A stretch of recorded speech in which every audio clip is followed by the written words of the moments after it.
Recording. Okay. Thank you so much, Meredith. Welcome, everyone.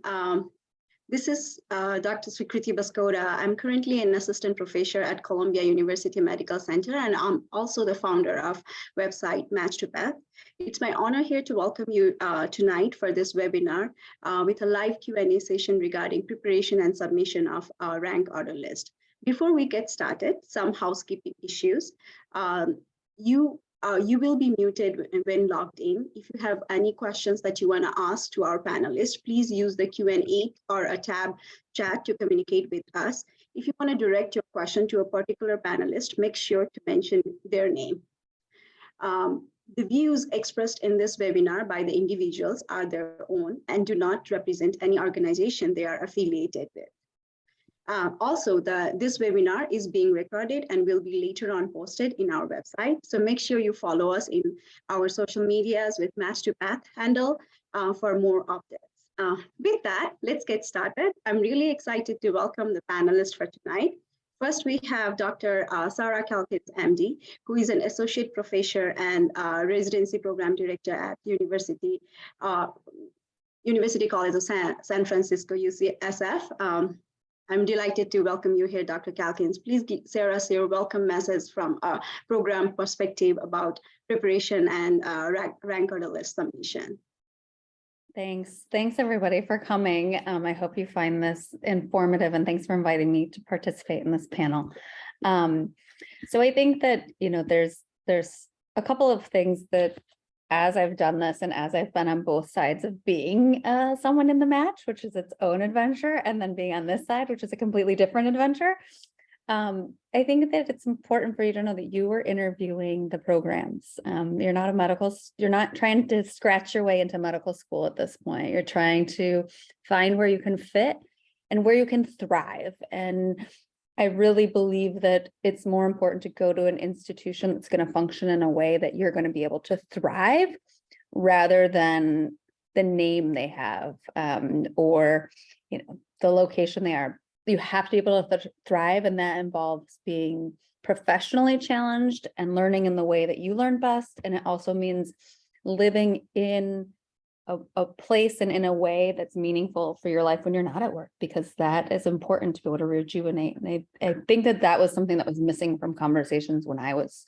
an applicant. So that's what I'd really challenge you all to do. And so I'll keep it brief so we can stick to questions. Thank you so much, Dr. Calkins. So well put. Like, you have to find your right fit while you are preparing the rank order list. Next, we have Dr. Kamran Mirza, MD, PhD, who is currently an associate professor of pathology and medical education, as well as the vice chair of education and academic affairs and assistant dean for DI at Loyola Pathology. Dr. Mirza, welcome to the webinar, and also please share your welcome message from the program side to the applicants.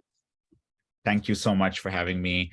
It's a pleasure to be here. I echo what Dr. Calkins just said. I think that, again, to keep it short, it's a very exciting time, right? You are ranking institutions based on what you feel will work best for you, for your family, for your partner, for your loved ones, whatever unit you are bringing with you. And I think I often say this, that it's kind of like a short-term marriage.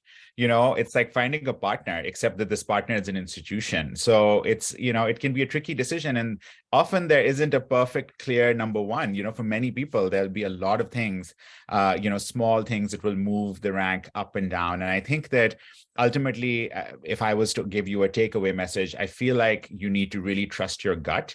And if you feel comfortable, like happy, imagine yourself in that institution. If you think that the vibe you got, and you'll gel there, I think that ultimately is very important. And, and it isn't often said, I agree with Dr. Calkins. I think that the time when we were ranking was a little bit different. I think our candidates now are much wiser than at least I was. I think that they think about things in a much more holistic way, and I love that. And I think that if you are thinking of an institution, putting it on your rank list, and you feel like you won't be happy there, I would say take it off the list. That is advice that was not given to me. And of course, if you only have one or two places, like, there are nuances to this advice, but really, if you think that you wouldn't really be a good fit for that program, don't be pressured into going to the wrong institution. And so you trust your gut. Excited to answer questions. Thank you you so much, Dr. Mirza. Very well put, actually. Just trust your gut and go with it. Next, I'm delighted to welcome two trainees who recently underwent the match process. First, we have Dr. Daisy Wu, who is currently a PGY1 resident at University of Pittsburgh Medical Center Pathology Program. Dr. Wu, welcome to the webinar, and please share your experience regarding the ROL rank order list preparation and submission from a trainee perspective. Hello, everyone. Thank you so much for having me tonight.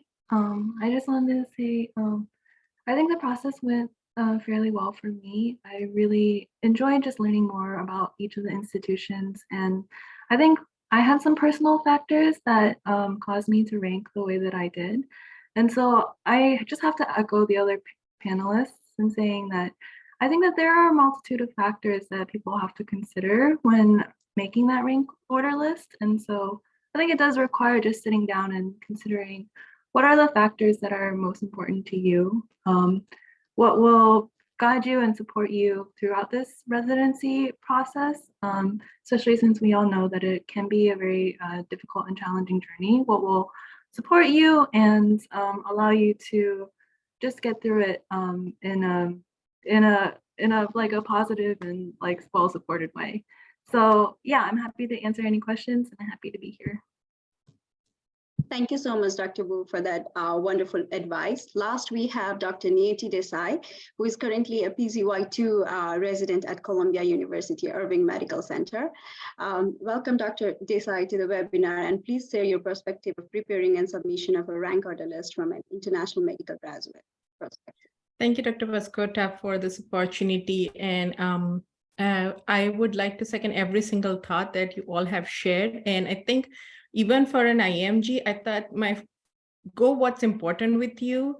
Don't be afraid to lose a position. I would say if you don't think your gut is telling you this, I'm not going to be happy in this environment, because you're looking for, if you do fellowship at the same institution, you're looking for 5 to 6 years of commitment. You're going to be there every day and you're going to spend 90% of your time at that institution with those people. So as an IMG, I would say don't be afraid to rank based on your gut and based on your feelings, and don't give importance to, and keep in consideration if you have family, kids, whatever you have to take, I would give equal importance to those things as well. And because you're looking for, as you just mentioned, it's a short-term marriage for at least 5 to 6 years, and you have to be there every single day. You're going to be there 90% of the time. So my motto is don't be afraid and go with your guts.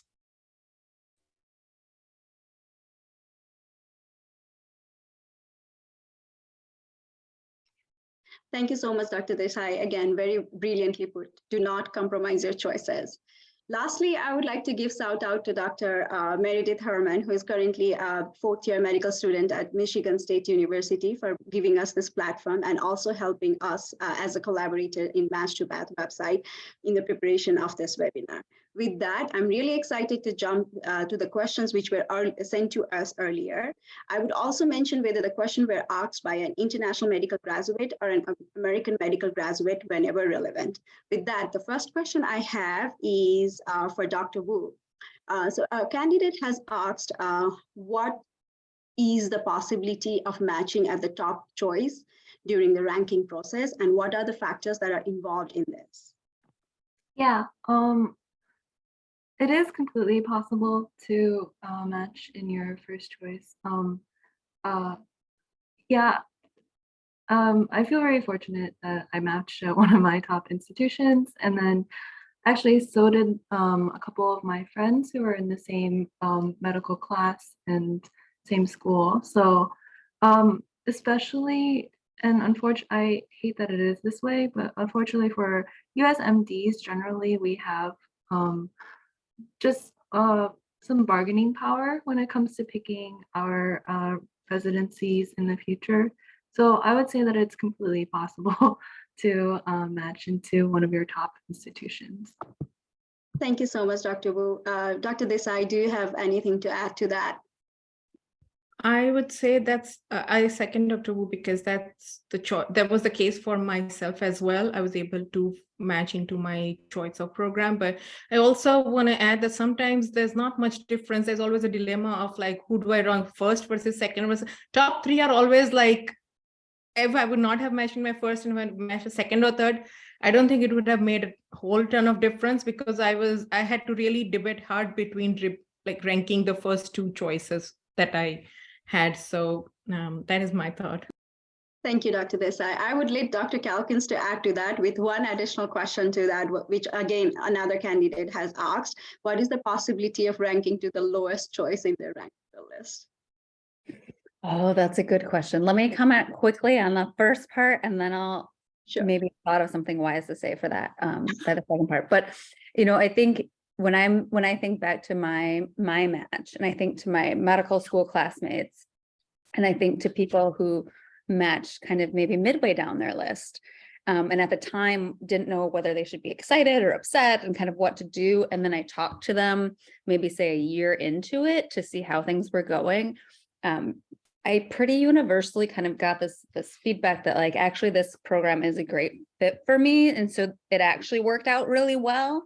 I think Dr. Desai is right. Like there's a lot of great programs. You'll be a great pathologist. They all have really great qualities. And so, you know, it is hard to say which one you're going to fit it, but you might fit it a lot. You might have a lot of right choices, which is, I think, something that we're not used to considering, and can be hard. As far as what was it? How likely is it that you're going to get your last program? I Right. think there's data on like the AAMC that goes into pathology, like will go down as discrete as pathology and talks about that. You know, it can happen to anyone. I think for a large volume of people, that's not going to be the case. It's kind of interesting to see how people end up matching out over, like once it's over.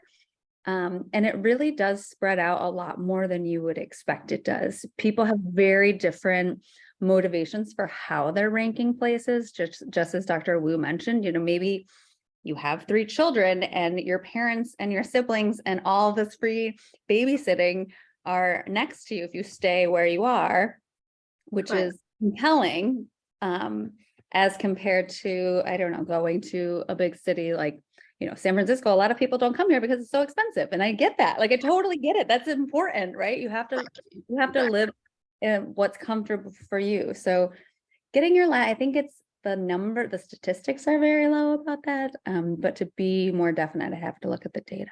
I don't know if you have a different perspective, Carmen. No, I fully agree with you. And I think that, you know, the nuance of this question is that what does that rank really mean, right? I mean, if you think about it, right? So let's say I have, you know, I interviewed at 12 places and, you know, I mean, let's say I interviewed at 12, it's kind of difficult. Like Dr. Calkins actually really hit the nail on the head. I think that the way everyone ranks is so personal. And so ultimately, you know, the match will favor you, right? The match favors the candidate. And if that, you know, and that's fantastic. It wasn't always like that. And I think that historically, if, for example, there's a range, right? The top third, the middle third, and the bottom third. And this isn't like, you know, we have to rank people because that's unfortunately how the way the match works. But to be honest with you, ultimately, I'll link it to the question that Vera asked actually in the Q&A. You know, if you have only one program, is it possible to still match? The answer is yes. Theoretically, of course you can match. Ultimately, all of us match at one program, right? So does it matter if it's like your last one or your first one? Of course it does, is if there's a huge discrepancy between, you know, in the types of programs that you've interviewed at. But if all of them are matching 80% of what you need, then I think that, you know, to focus on whether it was the first one or the last one doesn't make a huge difference. I'm actually going to share a piece of personal information. Please, I know this is being recorded. Don't tell anyone. So I went through the match process 2 times. Okay, I right out of medical school, I went through the match. I matched in an institution, and I can tell you that that institution was number 3 on my list. Okay, and I was very excited. And because of visa delays and a lot of unnecessary things, I ended up losing that position in July. So my match contract was rescinded. I ended up doing a PhD, and then I went back in.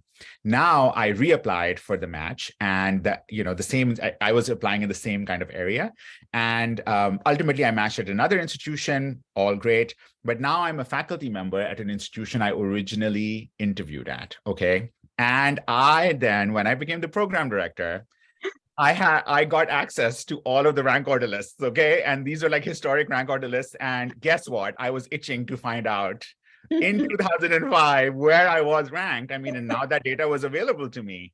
And I can tell you that I went and I looked, and I probably shouldn't have looked.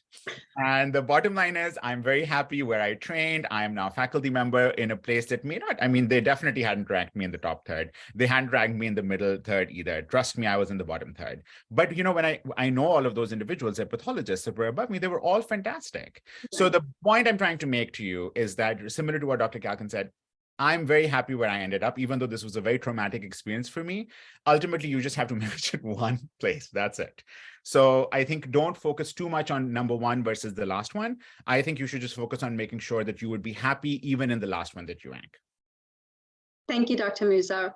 I do not have as exciting experience as yourself going through the rank order list, but I can also attest to the fact that I did not match to my number one choice, but I'm really happy where I did and what career trajectory I got after matching. With that, I'm going to direct next question to Dr. Desai. It was asked by an international medical graduate. What all factors did you consider while preparing your rank order list?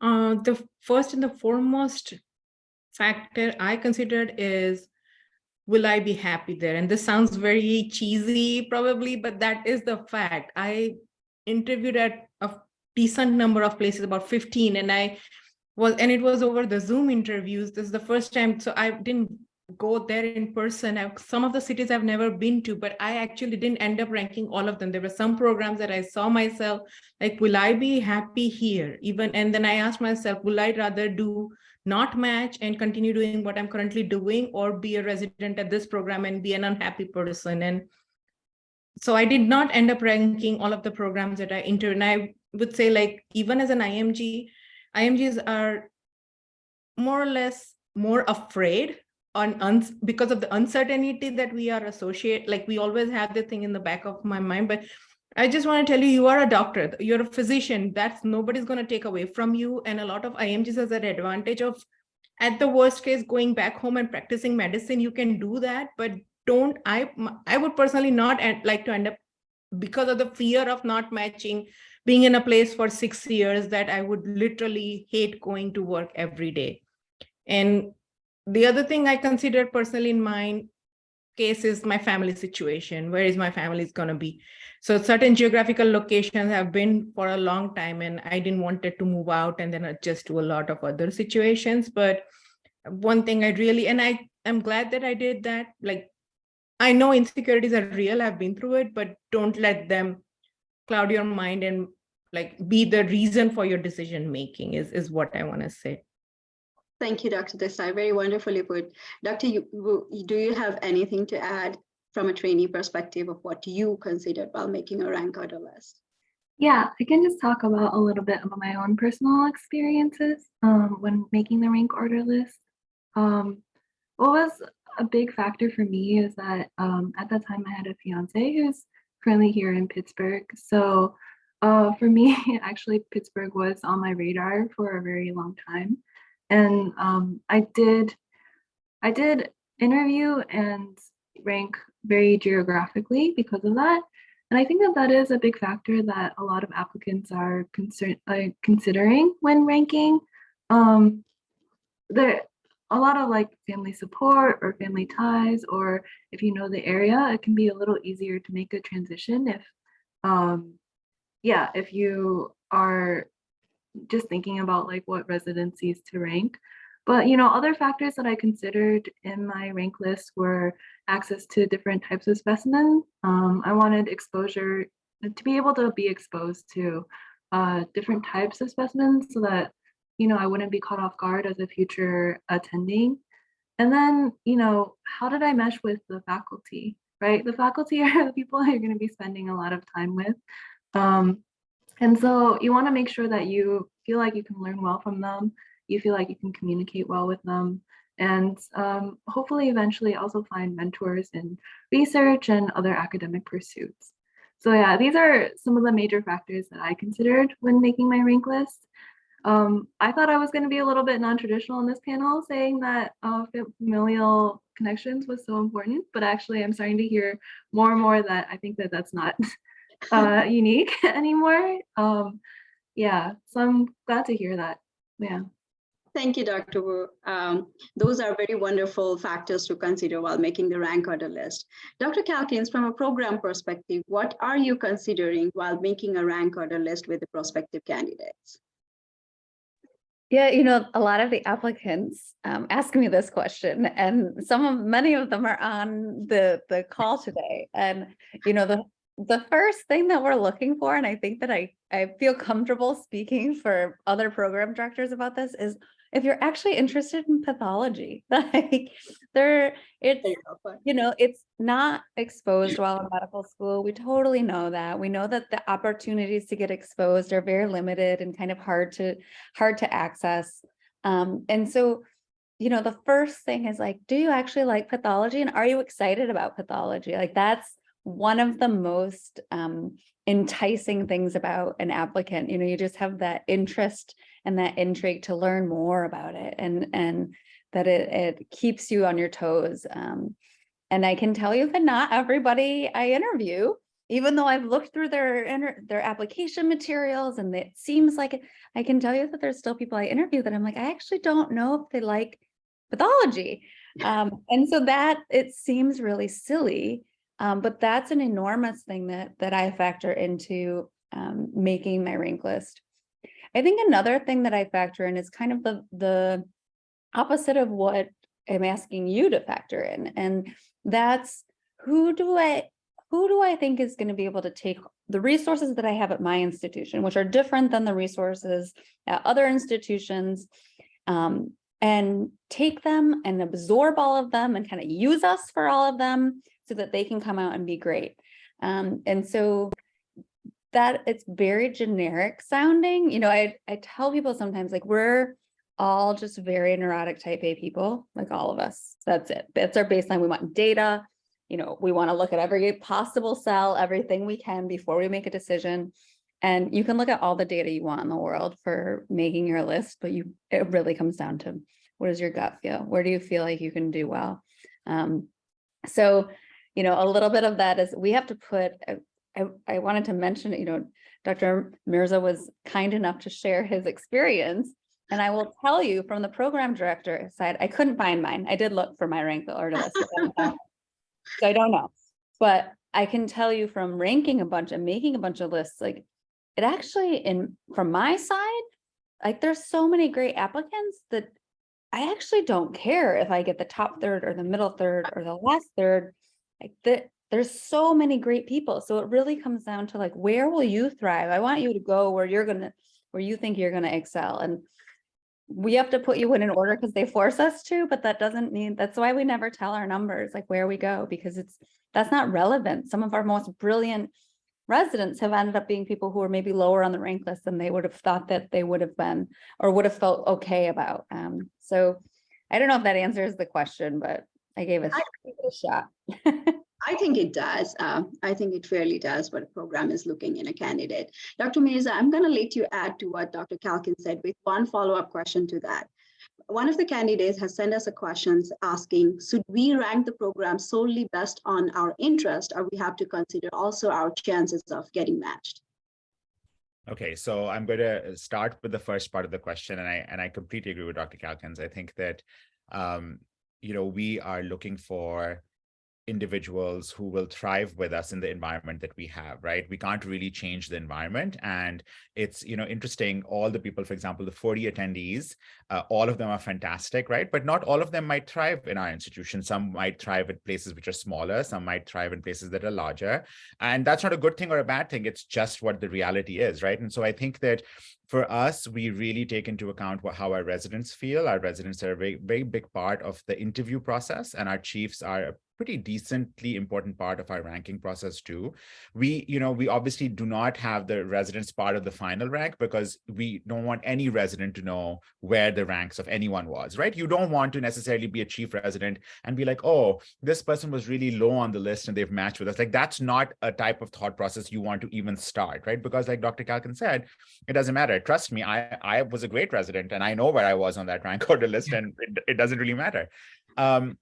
So I would say that, we have worked hard in developing a very collegial fabric in the institution I'm at. And I think that we hold everyone to a very high standard, but we don't take ourselves that seriously. And I think that that allows us to kind of pick people who may gel better, right? And so they might be academically more strong or academically less strong. That's not that relevant to us as long as they can do the job. So I think that there are many, many factors. And so I'm not really sure if I'm adding more intellectually to that.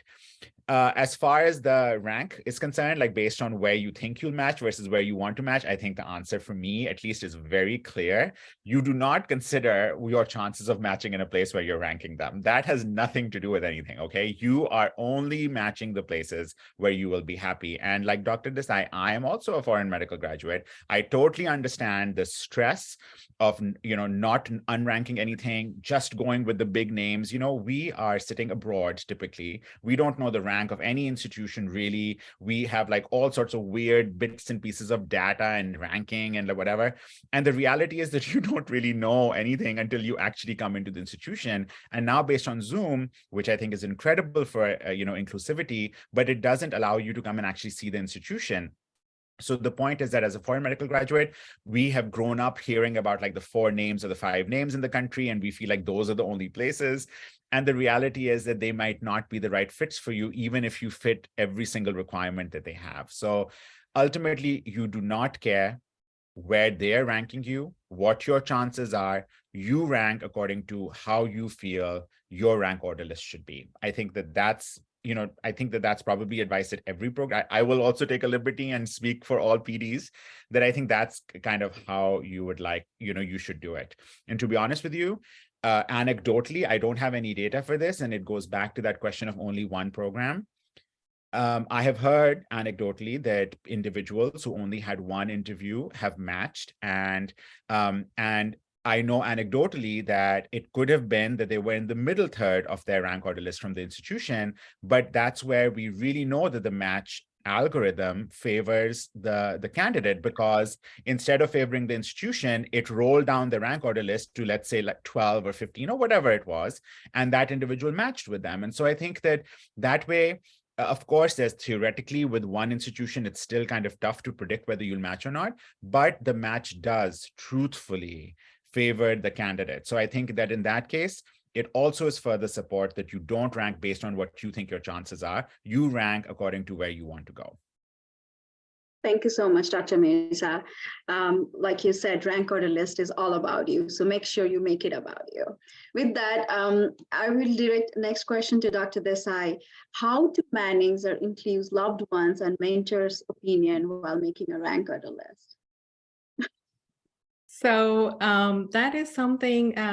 I have a husband who is also a pathologist, who went ahead through the whole process. So I'll talk about my perspective, who went through the whole perspective, matching thing like 4 years ahead of me. So 3 years ahead of me. So I had a deep insight, but I discussed things with him, but we were on the same page. We did not, I interviewed at his program, but I did not rank his program on number 1 because I personally did not see myself fitting into that program. Even though I interviewed there, I just could not see that. I thought I'll die in that, like, because I'm not that, and my personality is very different than his. So he is thriving in that program, but I will not be able to fit well in that program. So I ranked, we mutually discussed about this, and he was very supportive. And so he was doing his residency in Florida, and I am here in New York. So we agreed to that, and I think that was a wise decision. It's tough to be in long distance, but I would say if you have kids, the situation might be a little different. But again, I've known people who've done long distance. I have someone currently in my program who's doing that. it's possible, but I would say it's important to have your loved one on the same page as you. Have my husband not have been in the same page as me, being like in different program because it was better match for me, we would have been fighting every day, and that would not be good. You cannot focus on your professional life when you are like have so much conflict in personal life. So his support is something that I openly admit is something that pushes me forward every day. Now I'm going through the fellowship application consideration, and it's again the same question: where is he going to end up for his job, because he's going to be done with his fellowship? Where should I fellowship? His answer is get the best training.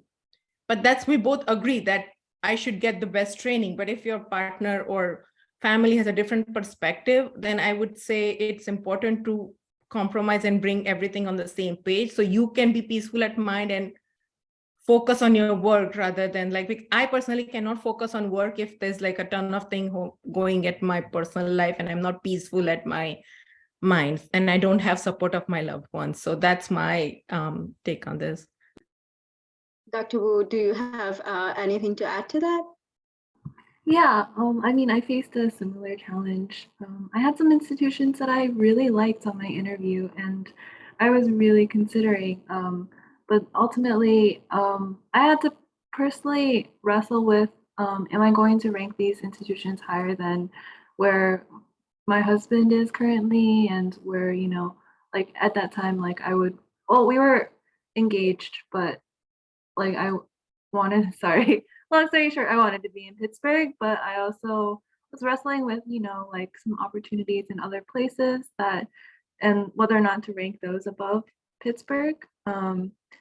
Ultimately, I decided that for me too, I am relating to Dr. Desai very much on this point. Like, I feel like if I have a more settled like family life and support system, that it would allow me to focus more on residency. So, yeah, I think personally I ranked a little more geographically because of that.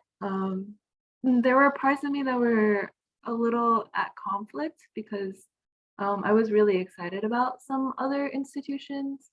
I think ultimately it's a very personal choice. Um, I would personally, like, I would make sure that your significant other is on board with the rank order list that you decided. I, as somebody who highly values my personal relationship, yeah, and I don't know, like, I think that these are a lot of things to think about. And I also think that it is a very personal decision. Like, if the person you're with or your family like see you like together in the future long term, or is it like just a dating relationship, which is a little uncertain. I think that there is a lot of factors to consider. So yeah, this can be a very challenging time. Sorry. But I think you answered it pretty well, Yeah. and you factored in all the factors that, you know, comes into play while considering the loved ones and the mentor's opinion. The next question I have is again for Dr. Wu and Dr. Desai. Looking back, do you think there was any factor that you did not factor in while making the rank order list, which seems more important to you now than it was then? Well, one thing I particularly enjoy now as a resident is just how much my program supports us in terms of like resources and just research opportunities and yeah, just my relationship with the faculty. I think that, oh, it seems like some people are having some difficulty hearing me. I hope this is better, but I'm not sure. Yeah, I think a factor that I didn't necessarily consider that I'm really grateful for now is just how the program supports us in terms of, you know, working space, resources, and opportunities for research. And yeah, those are things that you guys can consider and ask about, especially when you are interviewing. Right. I can attest to the fact that as an international medical graduate, we really tend to discount these factors, whether that program is a safe place for us to work or not. And I think we have to be more considerate about considering these factors as well while making your rank on the list. Dr. Desai, do you have anything to add to that? Just one thing I thought personally as someone who did not had prior experience in pathology, I had prior experience in microbiology. So they're two different. So I personally really did not knew this, and I'm so glad that I ranked and matched into my current program is the first rotation support that we get. Like something I think I did not consider, but I'm glad I got it. But like we get a senior resident be with us for the first search path rotation on our grossing, or for the first blood bank rotation to show us we have a very heavy apheresis service. So that kind of support I really admire, and I'm glad and very grateful to have that. But if I did not have that support, I would really, really struggle.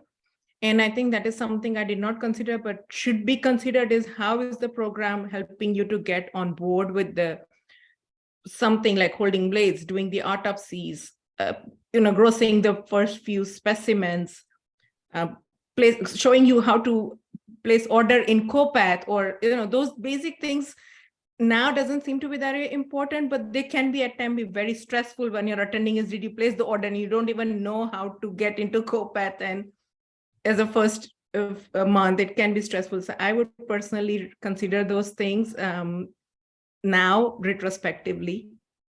And one more thing I did not consider, and I do not regret doing this, is that how flexible you're willing to move for your fellowship, and does the program offer the fellowships that you might potentially be interested in?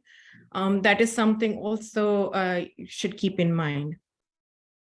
Thank you, Dr. Desai. You were about at that time to consider all these factors. So looking back, everything seems to fall in place, right? But it is very challenging for the people who are actually going through it right now. Next question I have is for Dr. Mirza. Can you rank more than one program as a number one choice in the rank order? I don't think so. I think that number one is just number one, right? So it's just a Right. rank. You can have trouble in deciding which one that will be, and that's really good trouble to have, I would say. I mean, if any of the attendees here have 2 places or 3 and they're just dying and to like figure out which one is number one, trust me, just step back. That's an incredible position to be in, a privilege and amazing position to be in. So enjoy this time. I would say, I have had mentees who, I go with gut feelings. I've also mentored people like to, make Excel sheet. Like, some people are very type A like me, and like they make an Excel sheet. And I have literally heard of people making decisions based on what, if it's a Panera or an ABP, like what type of lunch, I mean, can you imagine? Like, and I'm like, literally when you're thinking about which, for example, somebody was saying what ATM is in the hospital. And I'm like, you know what, brother, sister, person, whatever, if that's what you're making your decision on, amen, you're already there. So I think, yeah, you cannot use, obviously you cannot have more than one rank. Number one is number one and number two is number two. No. And you have to be mentally prepared that if one doesn't work, that 2 is it. And if, and the other thing I will actually link back, if I may, to the previous question about mentors and loved ones helping you out. So mentors,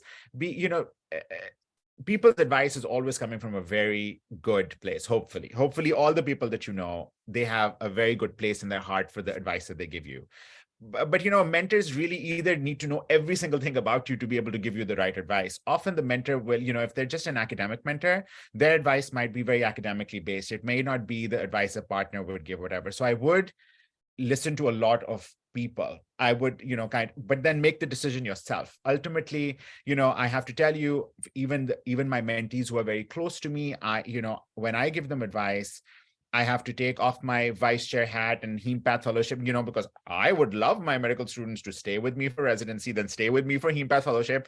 Listen, I'm a human being. If someone is really great, my mentorship can be very, very manipulative, right? I mean, and I try very hard, and I constantly tell them that I'm backing off and I'm telling you like as I could, right? I mean, like as a fair person.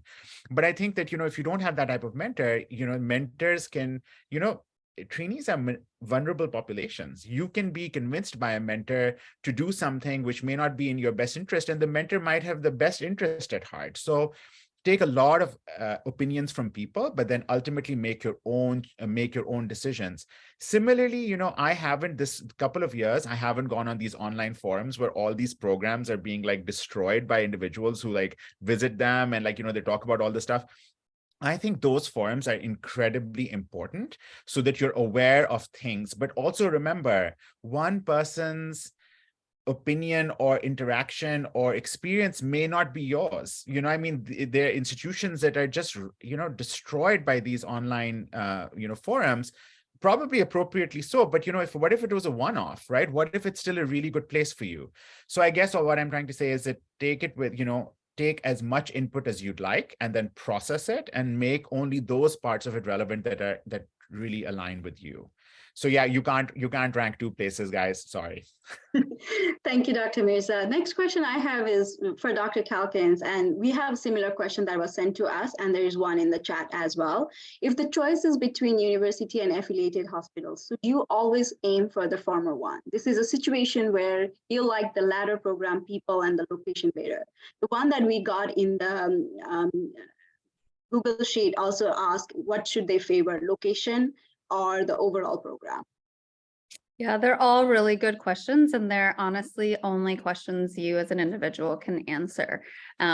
No program is inherently better than another. I think we've already talked about that. Like, it depends on where you might thrive. I did a post-sophomore fellowship, but that was at an institution that's very different than UCSF. I've seen both ways. I've seen pathologists come out of both places, and I've seen them both produce amazing, outstanding pathologists that I'd be happy to work with any day. And they're probably opposites, if you could describe them that way. And so it really comes down to where you think you're gonna learn, where you're gonna thrive, where you're gonna be happy. It's a hard couple of years, 6 years sometimes, 6 years for me. It's a hard amount of time. And you're going to be with the people you're working with most of that. And, as has been mentioned, it impacts your personal life impacts your professional life. And so, there's not a one size fits all by any means. And, I know a number of program directors. I know a lot about how their programs work. I know big programs and small programs, and they're all fantastic. Like, they're just different ways to get to the same end. And so whichever one seems like it fits better for you. And if that's because it's in the city your fiance is in, that's a great reason to do that. Or if it's a city you just wanted to.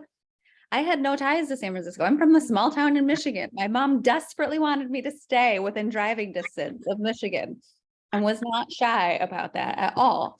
And I'm never leaving San Francisco. Like, I love it here. I love living in a city. I love the opportunity to do that. In addition to, the program, like, geography was important to me. So all of these things they're valid reasons, and they're valid things to think about, and they are important. They all interact with one another. So where are you going to thrive in your professional and your personal life? And that's wherever you feel that's where you put before the other. So I know you wish I had a more specific answer so that I could help you with your troubles right now, because I know this decision making is hard, but you got to go with your gut, which is so hard, but you just got to do it. Right. You just got to do it. Thank you, Dr. Calkins. I have one last question regarding decision-making of rank order list, then I'm going to switch the gear to letter of intent.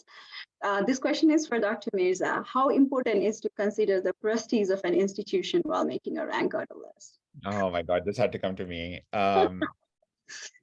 All right, guys, what is prestige? Seriously, so I can tell you as a foreign medical graduate, I understand this question very well, right? Because I think that I was also really very much in tune to like figuring out the prestige of a place. And I'm not sure what prestige means. It's 2023. Like, are they more prestigious on social media? Are they more prestigious on their website? Or do they have a better logo than others? Of course, there are institutions that are tried, tested, old institutions that are incredible, right? I'm not taking anything away from that. But like Dr. Calkins said, does that necessarily mean that that'll be the right place for you, that you'll become the best possible pathologist? Will you get the mentorship that you want? So I think prestige is a little overrated. It's important to consider if that is something important to you. If you want to belong to a particular color or a particular logo or whatever, amen. Then it's important to you. But if you want to really have a great experience, figure out what type of pathologist you want to be mentored in a particular environment, it could be an environment without so-called prestige, and you could still be very successful. So if prestige is important to you, absolutely, I don't take that away from you. Then you yourself know what prestigious means, right? And then you have to let that be a part of your ranking. Now, going back to what Dr. Calkin said, that does not necessarily impact what type of pathologist you will be. The chances are that, if prestigious institutions, according to how you define them, are those which have a lot of cases, a lot of fellowships, really great city that you want to go into, then it seems like that prestige is aligning with what you want. But if you're only going for the prestige, you're not happy with the type of environment that is there, you're not happy with the type of people that might be there, then really, how important is it? So I think take prestige with a pinch of salt. I think that times are changing. Old school prestige is not the same as new school prestige. I was very fortunate, I think, to have trained in an institution that is considered prestigious. It's people want to go to that university, they want to train there, they, do non-medical things there too. And I think I had a great time. I was very geographically restricted when I did my second match. My wife, was in residency and starting fellowship, and I wanted to stay in Chicago. And so I was ranking based on just the institutions that are here. I didn't interview outside. Prestige didn't necessarily play a huge role in the way I made my rank order list. And I know hindsight is 2020, but the reality is I know all of the institutions in the Chicago area. I know trainees from all of them. I have colleagues that trained in all of them. And I think that it is incredibly difficult for me to pinpoint the prestige of the institution that they trained at as a differentiating factor for who they are. I think that people are people, and if they can be brought to, if they can be leveraged to be the best possible versions of themselves, great. You don't necessarily need to have a prestigious institution to do that. But if a prestigious institution aligns with all the things that you want, I think that's a win-win. I've tried to be as politically correct as I can in this answer, but that's what I truly feel. Thank you so much, Dr. Mirza. Now, since we have a couple of questions regarding letter of intent, I'm going to combine them all. From a program perspective, Dr. Calkins, do you suggest writing a letter of intent either to top one choice, or all the choices, or the top choices in the rank order list of a candidate? Oh, this is the constant question of all medical students everywhere.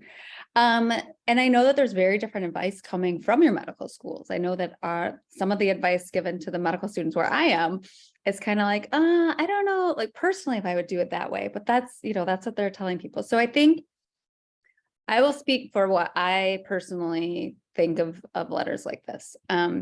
We are very firm and we make our list, and that would be awesome if it aligned. Like if everybody who was at the top emailed us and was like, you're our number one, then that'd be great. But at the same time, if you don't email us and we still think you're at the top, we're still going to put you up there, because in my opinion, I want all the best people I think are going to fit here. And I want that maybe some other program screwed up and didn't rank them, like somebody that you put higher and then we got you, like that'd be amazing. So I don't think, to me, it doesn't change where I put you on a list. I don't know for every program.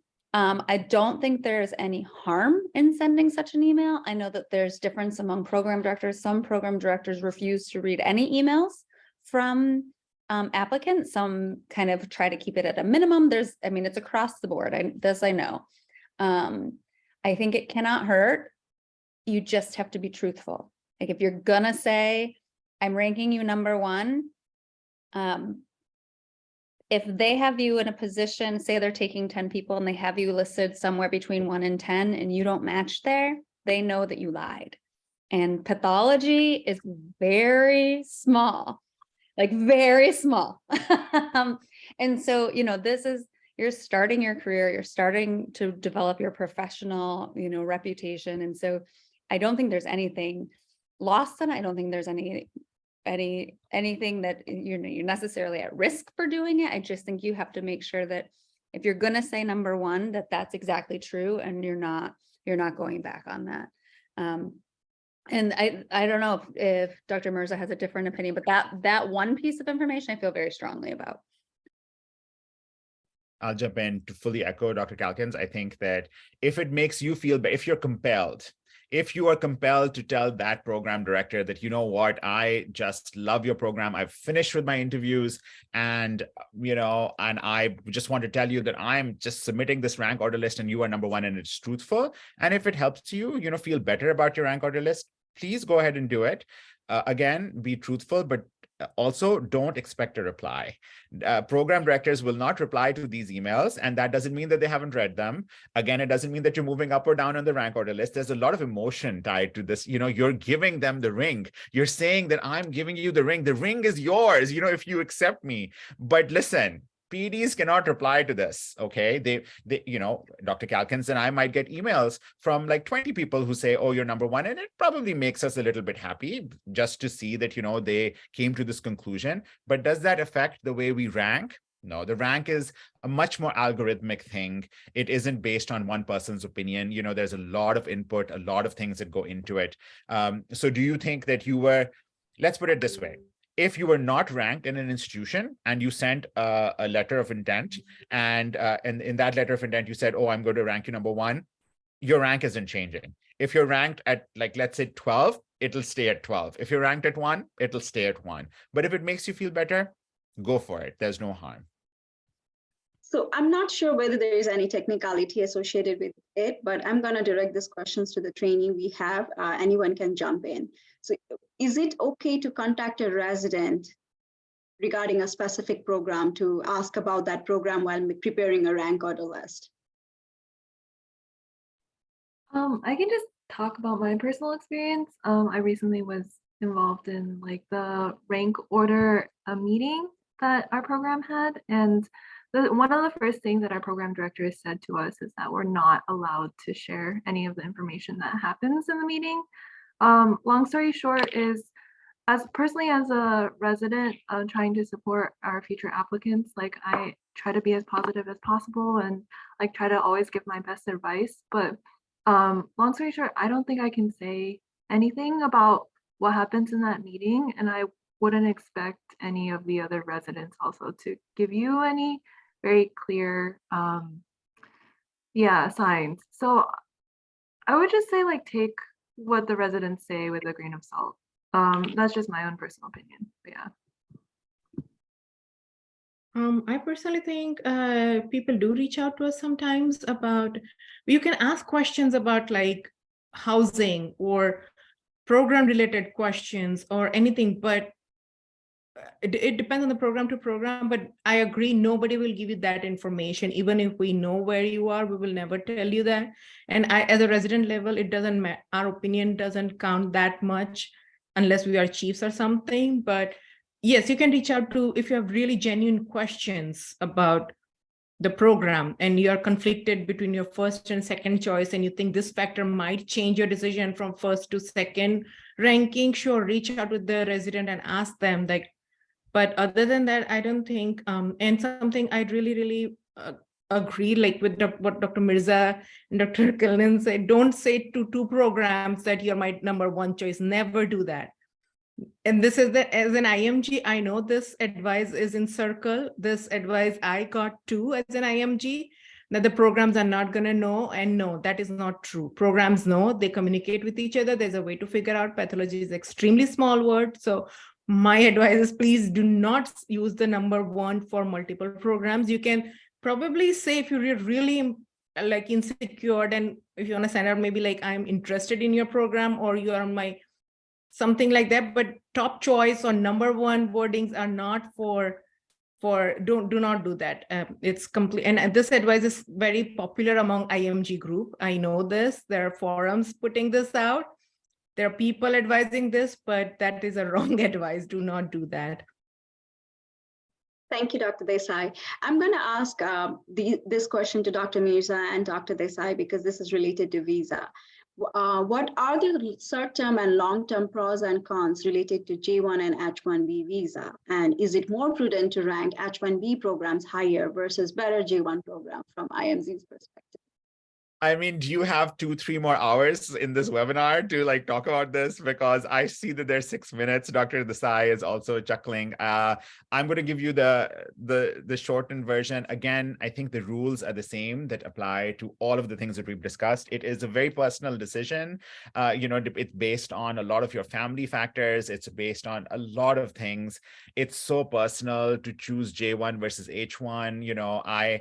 I've done it both ways. I had a J1, I was thinking about a waiver, then I also had an H1. So for me, all I can tell you is that you have to have a goal in mind, right? If your goal in mind is to immigrate to this country and H1B is all you want to do, but you have an incredible J1 program, it's a very personal choice. Would you give up that program to choose the H1 and consider doing a waiver, et cetera, et cetera? Waivers are possible in J1. I mean, they're not very, very common in pathology, but they're definitely there. I've even heard of J1 waiver positions as faculty, positions in some institutions.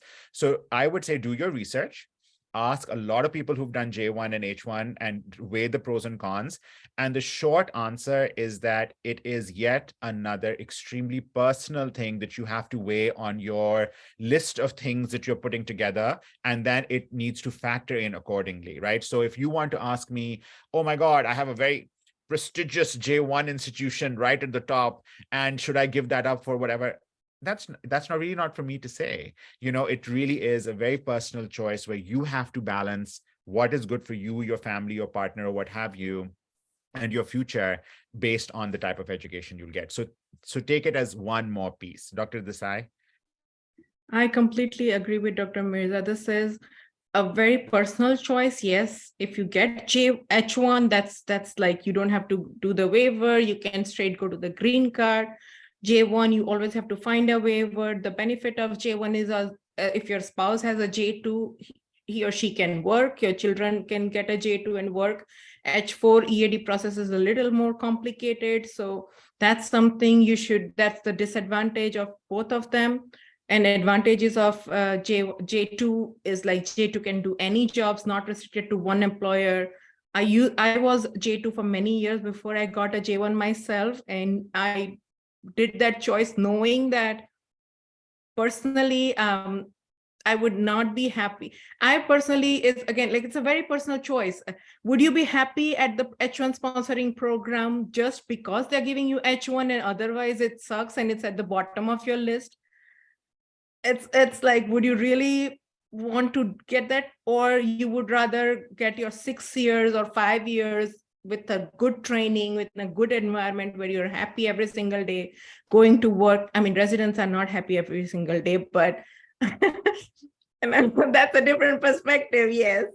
But, I love my program. I like going to work. I love my colleagues. I love my attendings, the way it's structured. So I would have chosen this program on a J1 rather than going to another program who's on the bottom of my list or is not that great. But again, it's a very personal choice. And again, that's the fear. Again, I would say don't take the decision because of fear. A lot of J1, H1 decision is taken because of the fear of what if I don't get a waiver and what if I have to go back. So again, my advice is don't let the fear, it's a practical issue. I understand. I am currently going through, my husband is currently going through the waiver process. I'm actually in the middle of, we as a couple in this process. I know it's extremely stressful and painful and as a family, but I would still advise, don't let the fear of not getting a waiver job or going back to your home country decide your rank order list. That's what I want to say. Thank you, Dr. Desai. Very wonderfully put. I also want to emphasize one thing. If a program is giving you a choice versus H1 and J1, be vocal about it, about your preference, even before you are doing the rank order list or during your interview process. We, again, as an international medical graduate, are really hesitant to talk about our requirements. And this is one of our necessity that this government requires us to immigrate to this country. So it is okay to talk about it, and to make clear about your preferences so that even program makes the right choice and so do you. with that, I'm going to ask the last but most interesting question to Dr. Calkins. I did not get any interview. What are the next options available to me? Oh, that's a great question. And it's an unfortunate situation that I know that happens. It's hard, I received more than 500 applications to my program and I have 11 spots like that. It's just hard math, right? Try not to let it discourage you completely. I know that that's much easier to say than to do. I have definitely matched people who didn't match a prior year, who then, did some research or did, had some pathology rotations or had some additional experiences, and then they applied again and their application seemed much more competitive in that year, and we invited them and they are an outstanding resident. So it doesn't mean that you aren't necessarily going to be a good pathologist. But if you still want to do pathology, see what experiences you can get in between now and the next cycle to show your dedication to pathology, to really expose yourself to pathology so you know what a pathologist does. Maybe do some research is always helpful to let you kind of dive in deeper into a specialty. I know that all of those things are also hard because you have to, feed yourself and pay rent and all of those other very important basic life things. But it doesn't mean that you're not going to be a good pathologist someday. And so don't let it completely shut you down if that's your ultimate goal. Thank you, Dr. Calkins. And I just wanted to clarify a fact that even if you did not get interview, you can still participate in the SOAP for the same cycle if you have registered through ERAS for that year, right? Daisy says yes. I actually don't know the rules for that, but there's a lot of head shaking. Yes, so that's great. I think so too. I think that you can, as long as you are in the system, your application is, it can be seen by institutions. And so I would say at that point, it might be equivalent to you not matching. You're getting an interview or not getting an interview becomes irrelevant almost when it's an unmatched situation. And again, I'm speaking from anecdote, so please look at the data, look at the website. But I think that at that point, you are yet another unmatched candidate like other people, other individuals who had interviews perhaps. And I think you can enter the SOAP cycle. Thank you so much, everyone. We're at the top of the hour, and this has been a very great and exciting discussion. You can also go to our website and find a few more webinars that we have done in the past regarding rank order list, visa requirements, and even we have a blog regarding a SOAP and how the SOAP actually works. I hope you, as a candidate, found this session helpful. I would like to thank all the panelists for their time and their input. You all have a great and wonderful evening. Good luck. Good luck, everybody. everyone. Thanks for Yeah. coming.